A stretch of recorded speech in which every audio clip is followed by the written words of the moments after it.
familiares. Agradecemos e saudamos as autoridades presentes que compõem a mesa diretora virtual.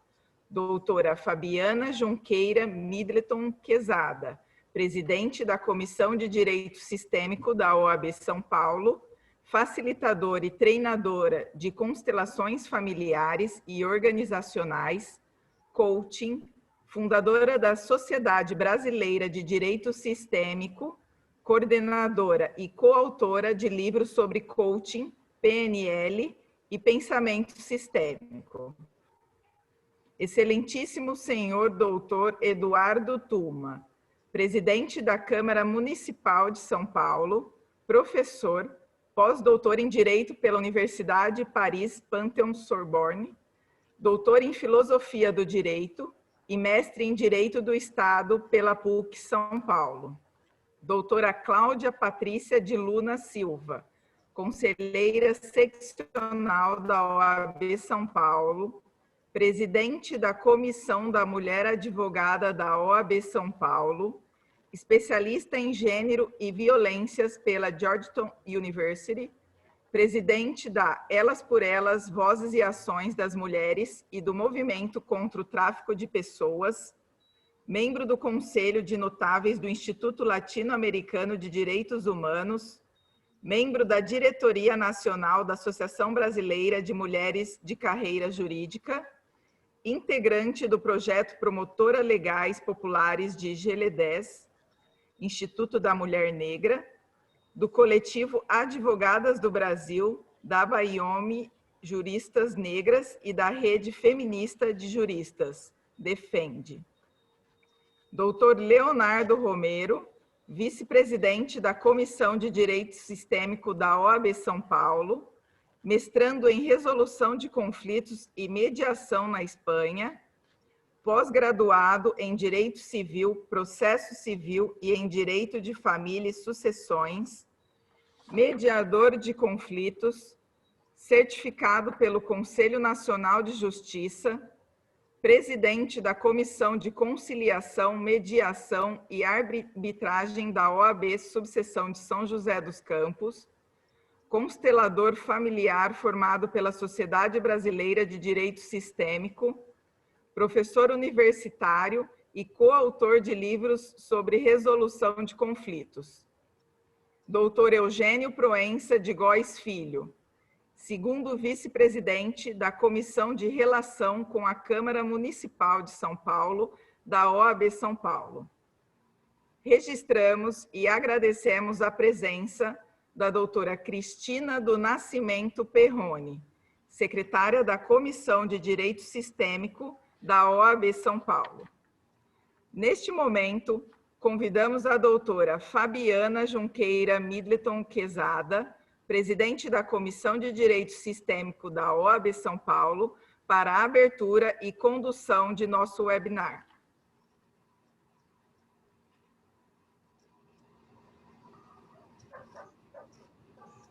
Boa tarde a todos. Agradeço a presença de todos os presentes para esse webinar. Agradeço ao Dr. Eduardo Tuma por ter aceitado o convite, a doutora Cláudia Luna, doutor Eugênio, doutor Leonardo Romero e doutora Adriana e todos os presentes. É um grande prazer participar desse webinar e poder trazer, aproximar a Câmara, da OAB e de todas, e das pessoas. Na verdade, eu fico muito feliz de nós podermos falar de conflitos aqui. E, na verdade, da solução de conflitos, ter esse olhar diferente, mostrando para as pessoas que a OAB está aberta para isso, os advogados estão abertos para essa nova forma de olhar para os conflitos, e isso traz um benefício que não é só para as famílias, mas é para a sociedade em geral. É esse benefício que nós estamos trazendo. O doutor Eduardo Tuma, eu peço até aqui licença para falar um pouquinho dos projetos dele, né? E fiquei muito feliz de poder participar, juntamente com ele, desse webinar. Então, os projetos que ele tem contra em defesa da família, das crianças em situação de vulnerabilidade, da violência contra a mulher, né, da reparação das desigualdades racial e social, combate à intolerância religiosa, aos maus tratos dos animais. Então, assim, são todos projetos que nós estamos falando de conflitos, né? Em todos esses lugares existem conflitos. Não se trata só das famílias, né, mas das relações humanas em geral. E quando tratamos das famílias, é importante que a gente traga uma consciência de que, às vezes, as pessoas estão repetindo padrões de comportamento. E a nossa comissão, ela tem o objetivo de trazer essa consciência para os profissionais, para que eles aprendam a lidar com seus clientes e também para a população. Então, eu agradeço muito em fazer parte. Eu vou passar a palavra para o Dr. Eduardo, para que ele possa falar um pouquinho da importância também da união de todos nós para a solução dos conflitos. Quero agradecer muito a oportunidade, comentar a todos em nome da doutora Fabiana, que é presidente da Comissão de Direito Sistêmico da OAB São Paulo, e cumprimento assim o nosso presidente Caio Augusto, que vem conduzindo a OAB aqui no estado de São Paulo de uma forma muito inovadora e, ao mesmo tempo, aliando a questão da tecnologia, claro, mas também olhando por esse lado quanto à solução de conflitos, não só nesse caso que nós vamos discutir aqui hoje, mas também em relação a próprias questões judiciais, conflitos administrativos. Então, para que a gente possa ter uma noção, e eu dou esse como primeiro exemplo, aprovamos na Câmara Municipal de São Paulo o projeto da desjudicialização, que exatamente ao encontro de uma solução no âmbito administrativo, sem a necessidade de um processo judicial que muitas vezes toma muitos anos dos litigantes, fundamentalmente daquele que está, do habitante, do morador aqui da nossa capital. E essa solução conta no seu interior com a obrigatoriedade da presença de um advogado. Então, essa foi a sugestão do próprio presidente Caio Augusto, que a gente elaborasse um texto que foi aprovado, foi sancionado pelo prefeito Bruno Covas, nessa solução alternativa de conflitos e não, contudo, não dispensando a presença obrigatória do advogado. Nesse sentido, claro, lembro o artigo 133 da nossa Constituição, em que o advogado é indispensável para a administração da justiça, seja ela através de um conflito judicial, seja ela através da solução de um conflito administrativo. A doutora Fabiana lembra aquele que é o nosso tema de hoje, né? Quando a gente fala na solução de conflitos, é necessário que se tenha uma estrutura por trás para que essa solução possa acontecer da melhor forma possível. Aqui eu vou citar alguns exemplos, são relacionados, claro, à questão da família e ao trato social, e tudo que a gente cita aqui como exemplo, tudo que eu falo aqui, tem fundamento legal. Essa é, talvez, a benesse de ser um legislador. A gente pode propor um projeto, ele é aprovado, vira lei e dá substrato para esse tipo de solução. Doutora Fabiana, eu vou interromper a minha própria fala, porque eu tenho essa mania, eu disparo falando. Então, se você quiser fazer uma parte ou quiser que eu pare de falar, por favor, assim eu faça, me interrompa. Senão, eu costumo dizer, num tom jocoso, que eu tenho dois vícios na vida. O primeiro deles é o café e o segundo é o microfone. Jogou o microfone na minha mão, eu vou. Mas eu dizia, então, da questão familiar. Acho que é importante a gente lembrar, a Constituição traz a família como essa célula que constrói o tecido social. E eu acredito muito nisso. Eu acredito que a família, uma família bem estruturada, garante uma sociedade bem estruturada. Uma família forte garante uma sociedade forte.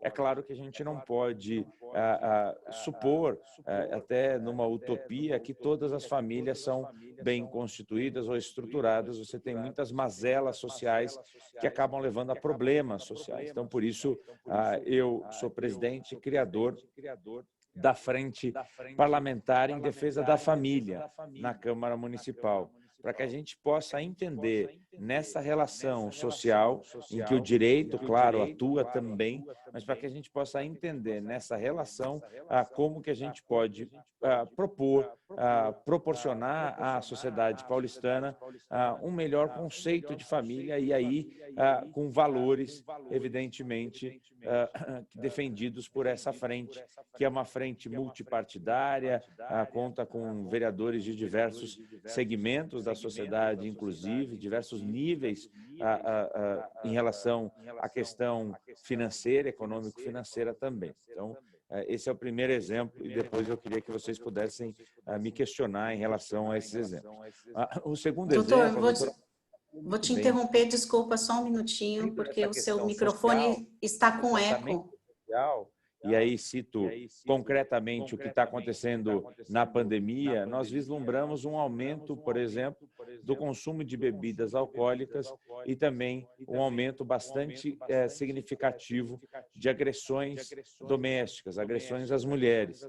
E isso diz de uma ruptura familiar. Então, apresentei 3 projetos de lei que viraram lei na cidade de São Paulo. Vou fazer essas 3 citações. A primeira delas é o projeto de lei que cria o programa Tem Saída na cidade de São Paulo, projeto idealizado junto com a promotora de justiça do Ministério Público do Estado de São Paulo, a doutora Gabriela Mansur, que faz com que as empresas públicas contratem mulheres vítimas de violência.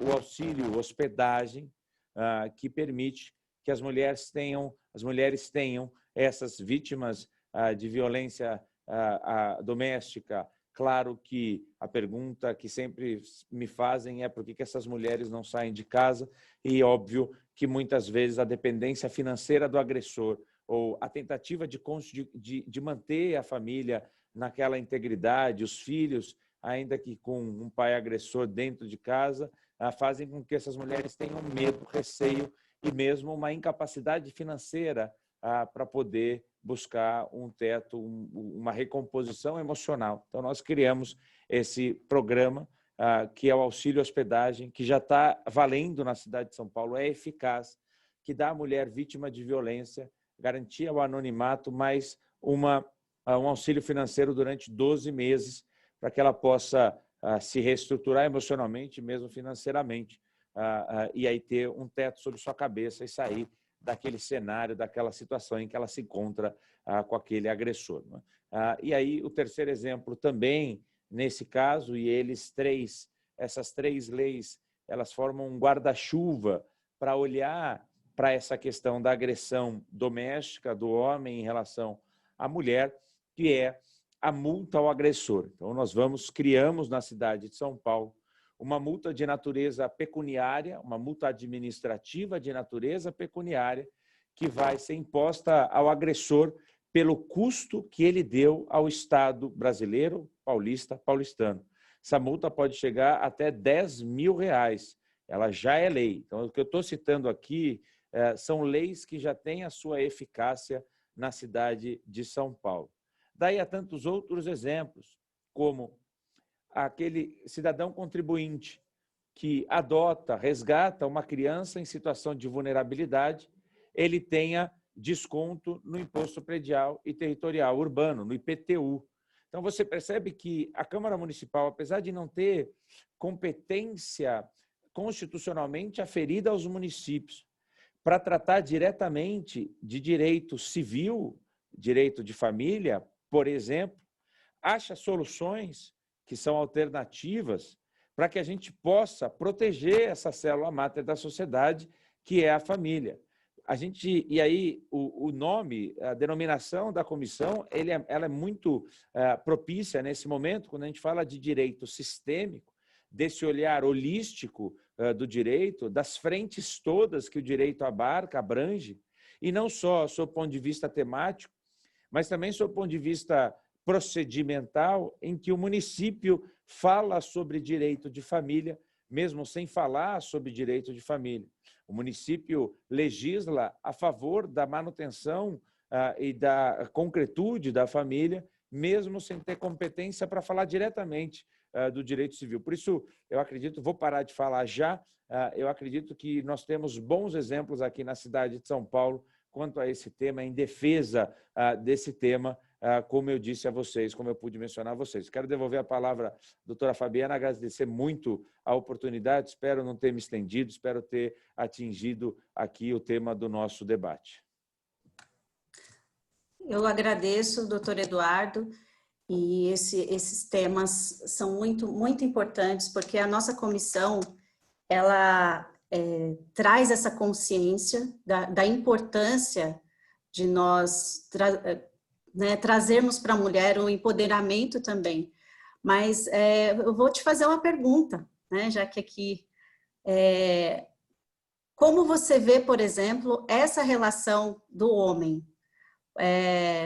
Existe, a gente sabe que são projetos importantes, a gente tem a defesa da mulher, mas talvez eu acho que falta também nós termos um olhar para esse agressor, porque senão eles continuam repetindo padrões. Faz sentido isso? Claro, por isso, me perdoem, mas eu vou fazer o que estou fazendo já. Eu cito bastante exemplo, muitos exemplos, porque é fato, são leis na cidade de São Paulo, é fato, eu sou autor da grande maioria deles, eu tenho para mim que a atuação parlamentar, sob o ponto de vista social, tem que olhar com maior cuidado para 3 grupos da sociedade, os idosos, as crianças e as mulheres, não porque são mais frágeis, mas sim porque tem especificidades em cada um deles, peculiaridades em cada um desses 3 grupos que demandam uma maior atenção. Então, pois bem, o que nós fizemos na Câmara Municipal? Criamos a Ouvidoria da Mulher. É um projeto de resolução de minha autoria que cria a Ouvidoria da Mulher, integrada com as forças policiais, essa ouvidoria, para que a gente possa fazer um diagnóstico na cidade e para que a gente possa, inclusive, claro que é a ouvidoria da mulher, mas para que a gente possa entender qual é o problema desses agressores, fora o problema psicológico, que é muito claro, né? Mas qual é o problema? Então, se o problema é, por exemplo, o consumo de álcool, o consumo de droga, se o problema é a questão empregatícia, o sujeito perdeu o emprego, perdeu a renda, descontou na mulher, se o problema é algum tipo de questão de saúde. Então, a ouvidoria da mulher tem se voltado também ao agressor para que a gente possa, na colheita desses dados, propor uma solução, uma política pública que possa atingir também o agressor. Claro que a questão jurídica ela é importante. Quando esse assunto chega ao Poder Judiciário, quem vai cuidar disso é o Ministério Público, evidentemente, mas na medida em que a Câmara pode atuar, nós temos esse instrumento importante, que apesar de chamar a Ouvidoria da Mulher e tem essa função, garantido, como sempre falo, o anonimato das mulheres denunciantes, mas também que a gente possa entender a cabeça do agressor e, juntamente com os órgãos competentes, tentar trazer uma solução. Obrigada, doutor Eduardo. Eu vou passar a palavra para a doutora Cláudia Luna. Por favor, por favor.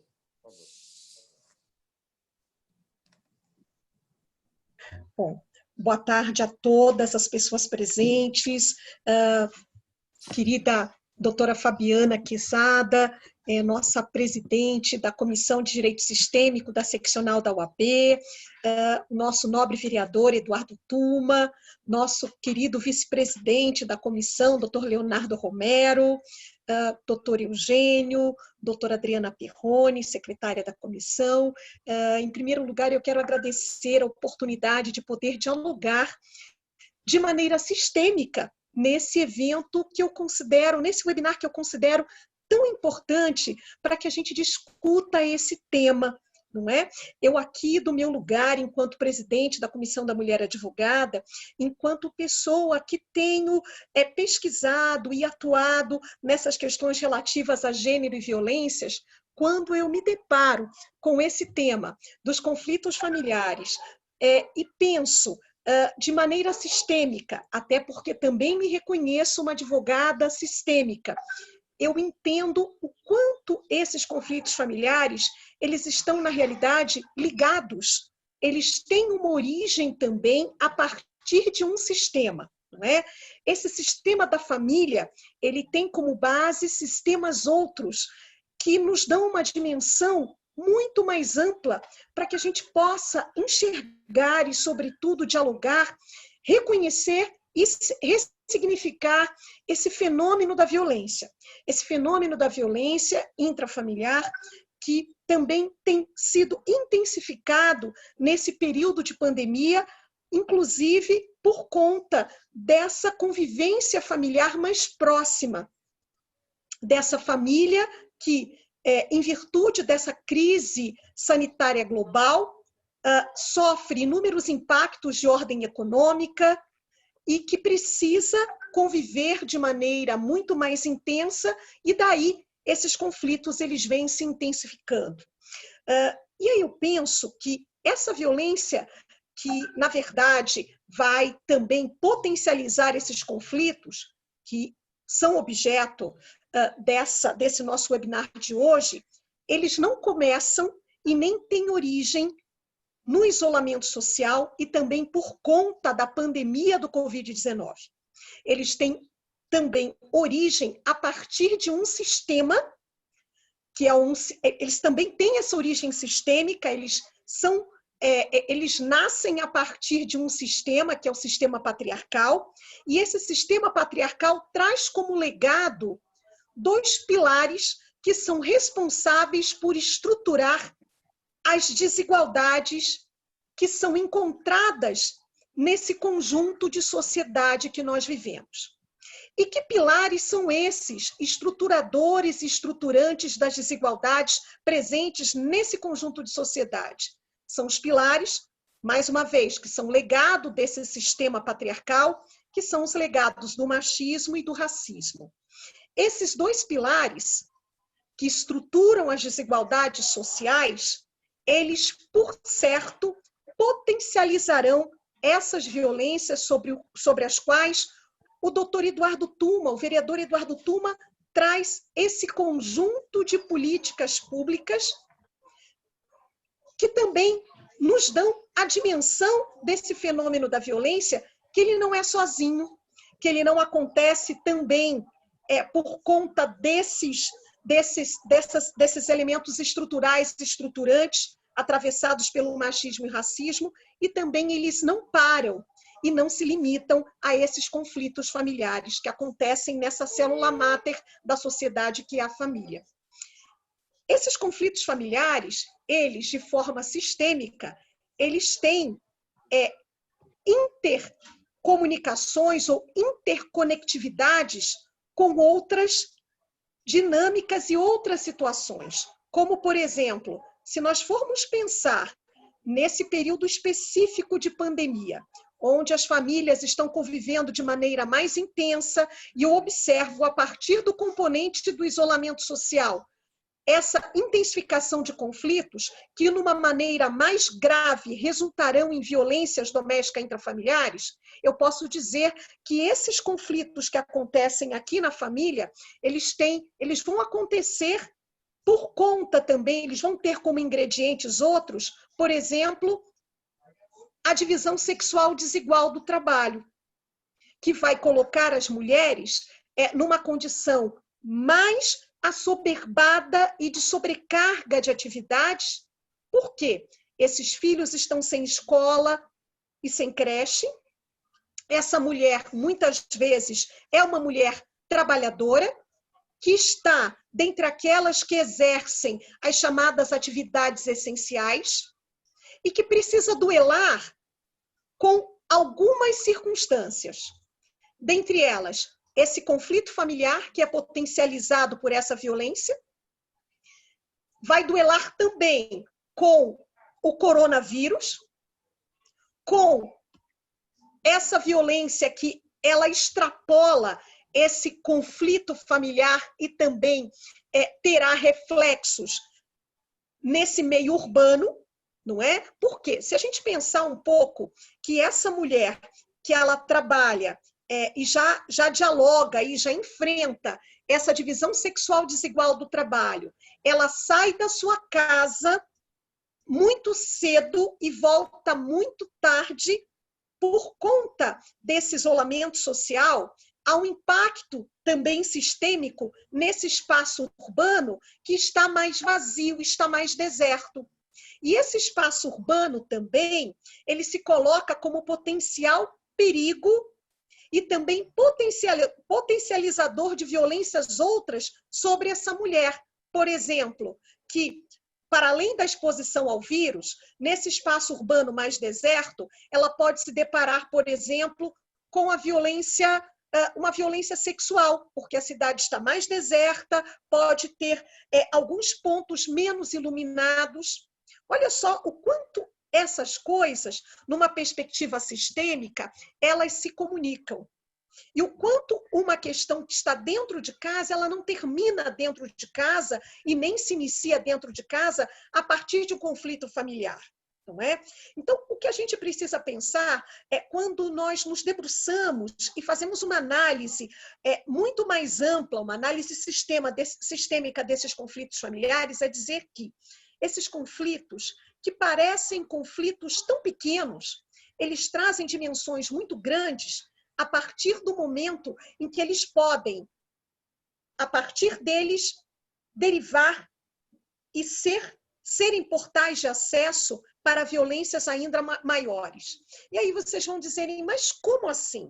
Quando eu penso numa dinâmica extremamente macro, que é uma violência também terrível, que traz uma incidência muito grave às famílias e que começa dentro das famílias, né, a partir dessa violência quase que imperceptível, mas que a Lei Maria da Penha, nesses 14 anos, conseguiu tirar do caráter de invisibilidade. Quando eu penso na relação dessa violência doméstica intrafamiliar com o tráfico de pessoas que está lá na ponta, a gente precisa pensar que esse lar, onde estão presentes esses conflitos familiares, se torna um lugar tão insuportável de convivência que as pessoas que são afetadas por essa violência querem viver em qualquer lugar, menos ali. E estão sujeitas a outras formas de violências, como, por exemplo, esse tráfico de pessoas, onde vão encontrar pessoas outras que irão seduzi-las, não é? E a partir dos sonhos e de perspectivas dessas famílias que estão tão impactadas por esse conjunto de violências, não é? Violências que vão afetar a sua saúde psicológica, a sua saúde física, a sua perspectiva patrimonial, sexual, moral e outras, e espiritual também, que elas querem qualquer coisa que seja melhor do que viver naquele lar onde há tanta conflituosidade. E aí chega alguém vendendo uma proposta de um sonho, de uma mudança de um status para uma vida melhor, e aí o que acontece? Você tem essa violência que acontece aqui, potencializando outros cenários de violência, tendo impacto, por exemplo, na violência urbana, tendo impacto na violência que vai ser direcionada para essas crianças e adolescentes que, nesse período sem aula, estão expostas a outras violências, também derivadas dessa violência dentro desse lar, como a violência sexual ou também o abandono digital, porque elas estarão mais expostas, por exemplo, ao mundo virtual, porque não tem escola. E vão fazer o quê? Né? Então, a gente precisa pensar em quantos e tantos desdobramentos que esses conflitos familiares terão, pensando essa família de uma forma sistêmica e pensando em outros sistemas, macro e microsistemas que estão interligados e conectados, tendo como eixo esse conflito familiar. Então, por isso que se torna imprescindível esse diálogo interdisciplinar e transversal. E eu diria mais, eu diria que o direito ele não é capaz de resolver sozinho essas demandas que se colocam. O direito ele não é capaz de resolver sozinho essa demanda sem que possa dialogar com outras áreas do conhecimento que também precisam incidir nesses conflitos familiares que geram violência.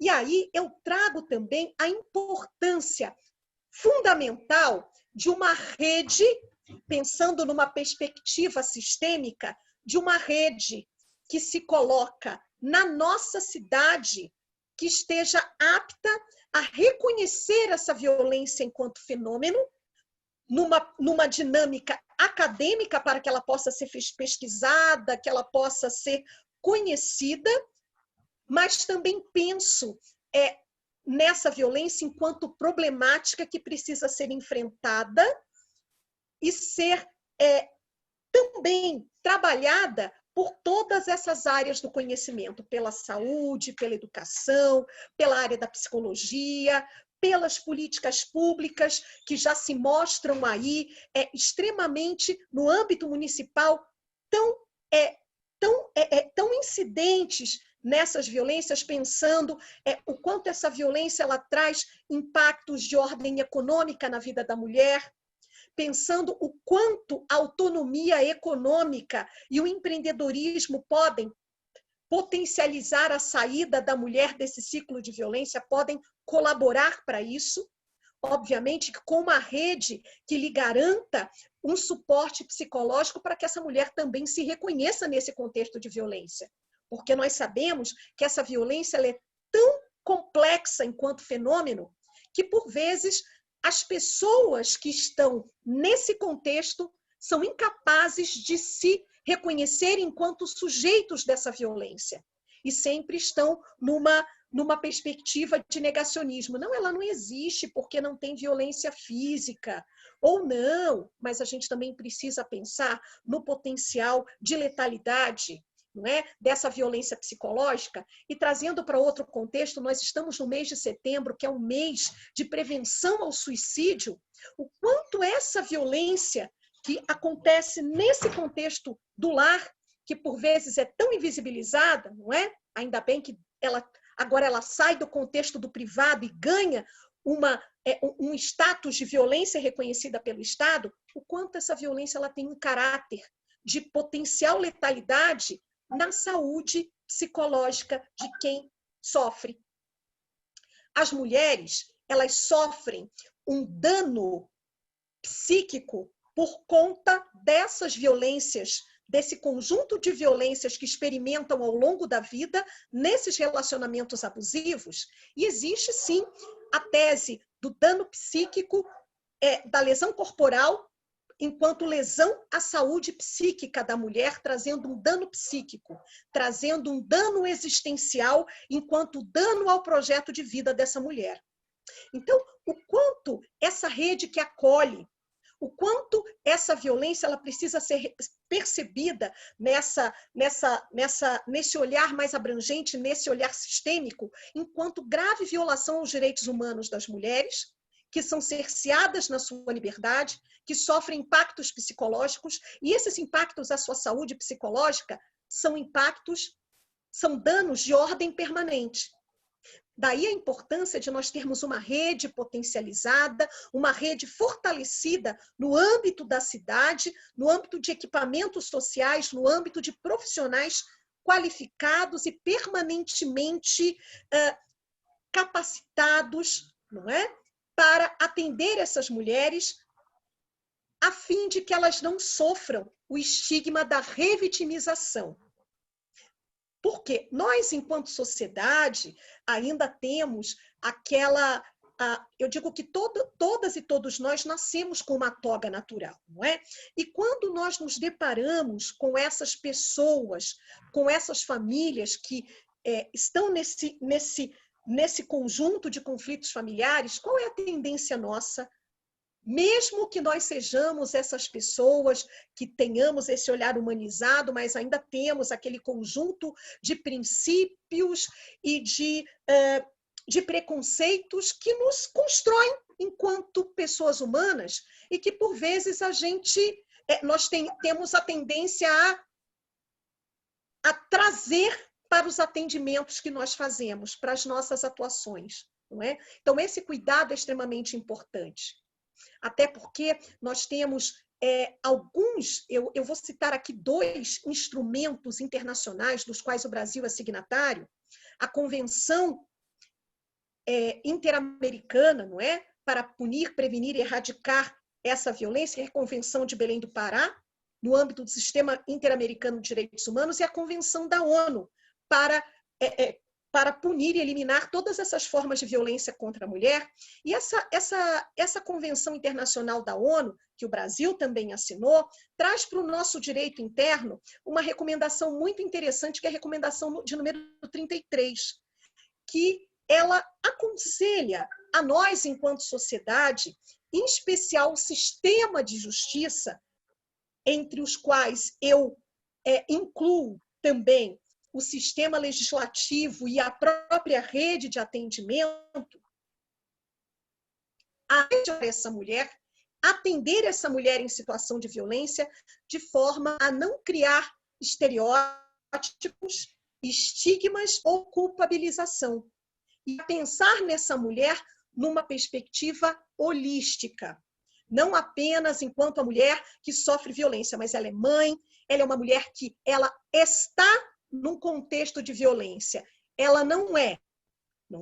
Ela está em situação de violência, ela não é a vítima, porque ela pode emergir daquela situação de objeto de direitos, lugar em que a violência coloca, e se tornar, a partir de um atendimento, de uma construção sistêmica de toda essa rede, não é? Ela pode superar esse ciclo de violência e readquirir o seu status de sujeito de direitos. Então, eram essas as contribuições que eu gostaria de trazer, de pensar nesses conflitos familiares a partir de uma perspectiva sistêmica e de dizer o quanto o direito sistêmico, o quanto o direito, o quanto outros campos do conhecimento podem contribuir para trazer novas dimensões e, sobretudo, novos caminhos para a solução ou para a busca de soluções para esses conflitos familiares. Então, eu agradeço imensamente,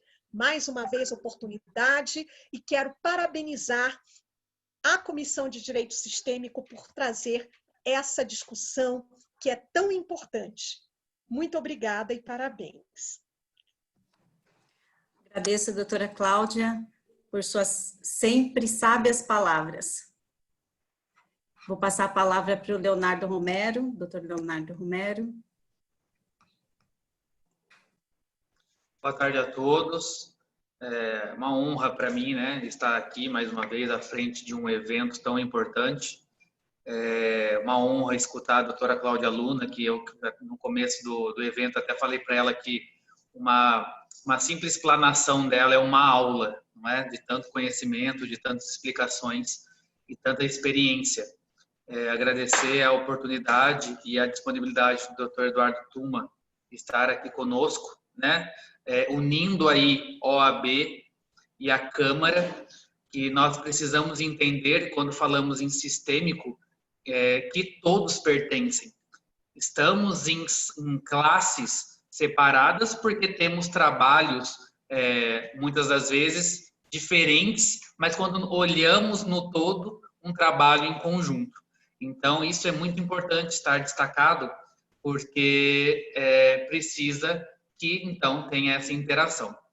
Quero agradecer e já abrir a minha fala dizendo que no último dia 31/8, o doutor Eduardo Tuma esteve presente aí na homenagem aos conciliadores e mediadores, onde todos prestamos de forma, né, doutor? Depois até quero fazer uma pergunta aí, já que estamos falando de conflito, sobre a remuneração, né, desses conciliadores, desses mediadores, que na grande maioria do Estado estão sim prestando seus trabalhos de forma voluntária e de forma excelente, porque nós, e eu falo por mim como conciliador e mediador, nós muitas das vezes evitamos a demanda judicial, tirando um processo do Poder Judiciário, onde ficaria por muito tempo, às vezes parado, esperando anos para uma solução, e conseguimos, então, resolver de uma forma mais efetiva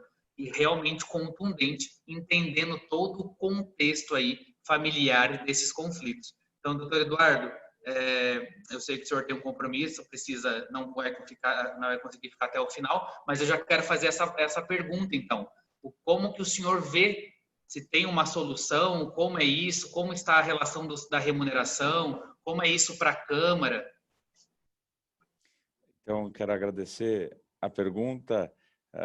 Claro que, mais uma vez, você percebe que nessa questão sistêmica, vou insistir nesse ponto, a gente tem que achar dentro do que é a competência municipal para instituir essa remuneração, porque ela tem muito maior frente na questão estadual, principalmente na questão federal, quando o Congresso reconhecer a profissão como digna de ser remunerada e daí por algum tipo de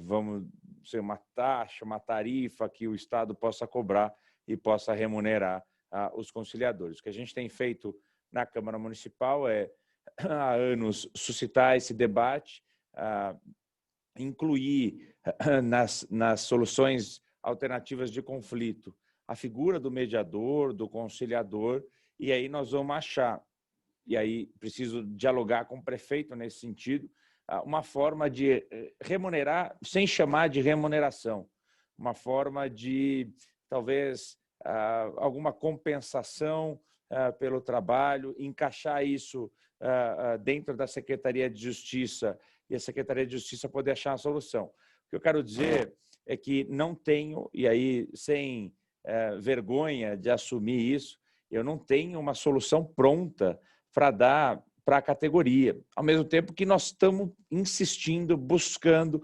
lutando, e tem em mim uma voz. Claro que no município, eu costumo dizer, né, sem querer diminuir o vereador, né, mas eu sou vereadorzinho, né, tem os mais importantes, tem os deputados, tem os senadores, esses que têm mais força que nós, mas ao mesmo tempo, claro, que dentro dessa questão da competência, eu estou buscando uma solução. Desculpa não poder dar uma resposta pronta e acabada, mas não tenha dúvida de que tem em mim um porta-voz. Aliás, o doutor Eugênio Proença, que está aqui conosco, é um dos grandes defensores desse tema, um dos expoentes também nessa relação com a Câmara Municipal e trazendo para mim essa questão. Então, mais uma vez, é um caminho que eu estou trilhando. Obrigado, doutor Eduardo. Na verdade, eu fiz essa pergunta justamente para o senhor até justificar, não é? Porque a população, e nós temos aqui agora 113 pessoas nos acompanhando, a população muitas das vezes tem acesso muito mais fácil ao vereador. Então, entendem que é o vereador que vai resolver tudo e qualquer conflito, sem entender que existe aí realmente as competências e as pessoas exatas para dar andamento naqueles casos que são realmente necessários. Mas o importante é saber que o senhor está à frente disso e que uma homenagem tão honrosa e tão digna de ser feita teve a sua participação. Então, por isso eu trouxe esse assunto à tona. Obrigado.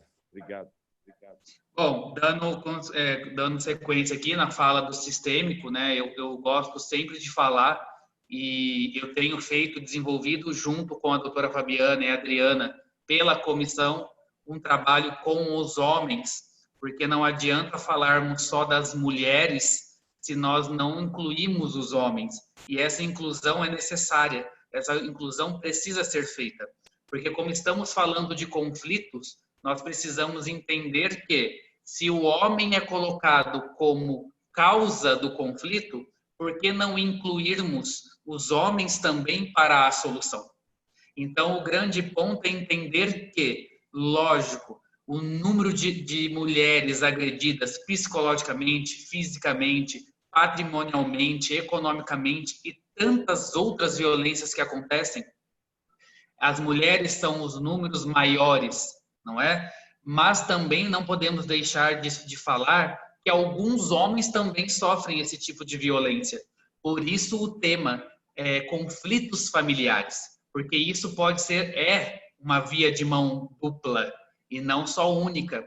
E a fala da doutora Cláudia, para mim, é algo muito esclarecedor e coerente, porque quando falamos em rede, quando falamos em apoio, precisamos entender que a mulher, hoje, ela tem uma rede de apoio, ela tem uma rede de proteção, lógico que precisamos tê-la muito mais contundente, muito mais ativa. Em São Paulo, temos a delegacia 24 horas, né, da mulher. Nas outras cidades, isso já não é uma realidade. Eu estou falando aqui de Jacareí, São José dos Campos, nós não temos a delegacia da mulher 24 horas.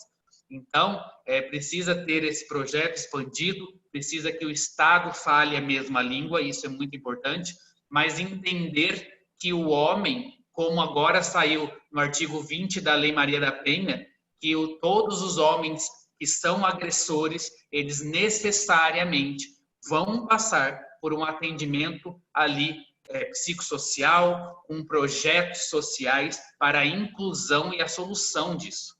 Então, não sei se o doutor Eduardo quer falar algo sobre isso, se tem algum projeto, se já acontece algo na cidade de São Paulo sobre uma rede, eu vou chamar de rede, mas aí o senhor pode usar outro tema, se existe essa rede para atendimento desses homens, ou se isso tem uma previsão, como que está? Olha, não tem, não existe. Como eu disse, nós temos aquele instrumento para coletar dados, mas a doutora Fabiana também fez essa menção. É interessante, eu queria aqui fazer uma proposta à comissão da OAB que pudesse elaborar o que possa ser uma minuta de um projeto de lei que cuide desse assunto sobre esse outro enfoque, o enfoque do lado dos homens. Então, seja um projeto de lei, um projeto de resolução, uma frente para debate ou mesmo uma política pública a ser implementada com esse olhar. A gente pode tratar de forma intersecretarial esse assunto, Secretaria de Assistência Social, Secretaria da Saúde e a Secretaria Executiva da Mulher dentro da Secretaria de Direitos Humanos. Eu penso, nesse momento, nessas 3 secretarias que podem ter uma política pública nesse sentido. Fabiana, quer complementar? Não, na verdade, eu já agradeço, porque esse já é um projeto que a gente quer fazer, a gente já tem feito dentro da OAB, mas estender isso para a população e poder integrar, porque, na verdade, nós vamos fazer uma integração da família, né? Não só da mulher, mas do homem também e dos filhos, porque os filhos são os que mais sofrem, né, com a violência dos pais, com os conflitos familiares. E isso geram muitos traumas que nós adultos, né, passa isso para os adultos. Então, eu acho que assim, é um projeto muito importante. Então, é nesse sentido. Leonardo, você vai fazer mais alguma colocação? Não, na verdade, eu acho que isso é muito importante. A gente pode até desenvolver esse projeto, mandar então para a Câmara, porque de uma forma mais sucinta, nós já estamos desenvolvendo isso, né? Eu estou fazendo encontros quinzenais à medida do possível, só com rodas de conversa de homens. Então, para que haja o entendimento e a explanação do que primeiramente é violência. Porque às vezes nós, né, doutora Cláudia, nós numa sociedade machista, patriarcal, que todos fomos criados, às vezes temos falas que a gente mesmo não acredita que seja uma fala violenta. E quando nós vamos olhar de uma outra esfera, ouvindo aquela mulher se sentindo constrangida, coagida e tantas outras coisas, nós passamos a analisar e falar, essa fala realmente é uma fala violenta e eu nem sabia. Então, esse projeto vem com essa intenção de, primeiramente, entender e explicar o que é violência, entender que, muitas das vezes, como a doutora Cláudia falou, o homem não tem com quem falar, não tem para onde falar. Então, eu acho que isso vai ser um projeto muito gratificante. E aí eu agradeço, então, a oportunidade que o doutor Eduardo está nos dando. Bom, agradeço a participação de todos vocês nesse webinar. Eu sei que o doutor Eduardo tem os compromissos. Agradeço, doutor Eduardo, a sua disponibilidade de poder falar de todos esses projetos. Eu encerro aqui o nosso webinário e desejo que a gente possa ter muitos projetos em conjunto. Eu que agradeço a oportunidade, obrigado a todos. Boa tarde, à disposição sempre. O Eugênio é um canal que nos aproxima bastante também. Tem o contato direto, claro, mas o Eugênio, que tem essa função, inclusive na OAB, pode nos auxiliar muito nesse processo também. Obrigado, doutora Fabiana, em nome de quem agradeço aos participantes, aqueles que nos assistiram.